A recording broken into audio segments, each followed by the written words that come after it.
عید الاضحیٰ اس عظیم قربانی کی یاد میں منایا جاتا ہے جو اللہ تعالیٰ کے حکم پر پیغمبر حضرت ابراہیم علیہ السلام نے اپنے بیٹے حضرت اسماعیل کو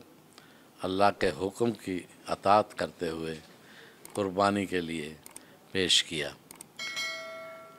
یہ ایک ایسی مثال ہے جسے سوچ کر بھی انسان حیرت زدہ رہ جاتا ہے کہ اپنے لخت جگر کو اللہ تعالیٰ کے حکم کی بنیاد کے اوپر انہوں نے اپنی طرف سے پیش کر دیا۔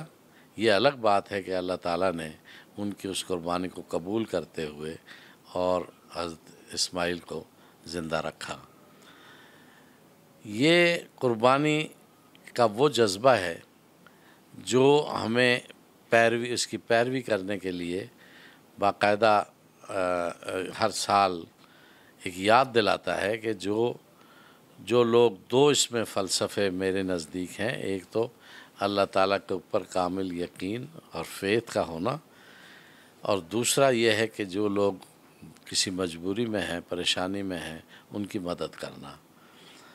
تو میں سمجھتا ہوں کہ اگر اس عید الاضحیٰ کو اسی جذبے سے منایا جائے کہ اللہ تعالیٰ کے اوپر اپنا پختہ ایمان اور عقیدہ اس کو مضبوط کیا جائے اور معاشرے میں کمزور لوگوں کی مدد کی جائے، تو یہ دراصل عید الاضحیٰ ہے۔ یہ شور شرابے یا پٹاخوں کی عید نہیں ہے، بلکہ اس جذبے کی عید ہے جو جذبے کی مثال،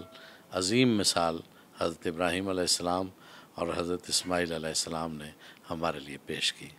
میں اس عظیم دن کے موقع پر multi professionals cooperative housing society, اس کی پوری ایگزیکٹو کمیٹی، اس کے پورے سٹاف، سب کی جانب سے